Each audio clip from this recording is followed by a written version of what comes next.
Speaker, on the 1st of July of this year, victims of crime in New Zealand will be better off. And that is a result of the work that this John Key-led government has done. But I want to turn to another large news item in recent days. The recent leadership coup in the Australian Labor Party has led me to reflect on the possibility of change in the leadership of the New Zealand Labor Party, Mr. Speaker.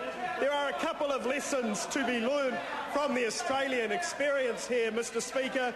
The first is that the polls cannot be ignored. The latest TV3 poll, Mr. Speaker, not only showed that the current leader of the opposition is polling 1/10 of the support that New Zealand has for our Prime Minister, John Key, but more importantly, he's also within 0.2% of his main rival, the former leader of the Labor Party, the Right Honourable Helen Clark, who now resides in New York.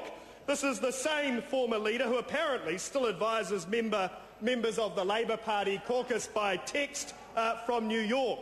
Was this the same advice that Brian Edwards gave to Chris Carter to, quote, keep his head down until after the 2011 election, when he will almost certainly be answerable to a different and more reasonable leader of the Labor Party? As we saw, Mr. Speaker, with the change of leadership from Geoffrey Palmer to Mike Moore in 1990 and the attempt to roll Helen Clark in 1996, Labor has a history of changing leaders in an attempt to least the damage at the last moment. After all, Mr. Speaker, when David Lange talked of poll-driven fruitcakes, he was talking about his own Labor colleagues. Mr. Speaker, Mr. Goff is not immune to poll-driven advice. He appears to have adopted a new purposeful stride as he gets around New Zealand and now sports a fixed toothy smile whenever he's yelling into the nation's living rooms on television at 6 o'clock each night.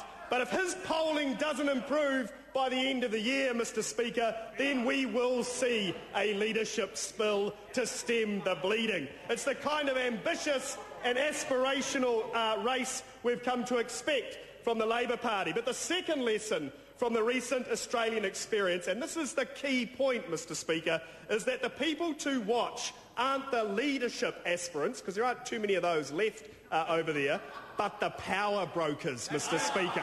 The power brokers are the people to watch in Labor Party politics. This was a great relief. This was a great relief to me in drawing this trans-Tasman analogy, because I have to say I was struggling to come up with any leadership aspirants in the Labor Party caucus. But the potential game changers I look to, and he's a bit bashful over there, he's got his head down, but he knows what I'm going to say, is people like Trevor Mallard, who's a power broker in the Labor Party, who in recent days has made some dangerously thoughtful contributions regarding SOEs in the House and about commerce matters on his blog, I might say. I look to people like Charles Chauvel, who in the wake of the credit card scandal will be grateful he wasn't elevated to the executive as he thought he should be when he put his press release out claiming he had been under the last government. I look to Grant Robertson, the leader of the 2008 intake. Take it from me, Mr. Robertson, it'll get you nowhere. The leader of the 2008 intake, who recently revealed, quote, it's funny when you're with Phil and out in public with Phil, people do warm to him. But the way in which the media portray him as happening, I don't think it's giving him a lift in the polls. Very insightful advice from Mr. Robertson over there. But I tell you, it's the quiet ones you have to watch, Mr. Speaker. Ross Robertson and George Hawkins are still fighting the good fight. The only way the Labor Party will get the seats back from them is to prize them out of their cold, dead hands, Mr. Speaker, because those two are not letting go come hell or high water. Of course, the real players, as I said, are the dangerous ones. Ashraf Chowdhury, you never know, Mr. Speaker. Big block there.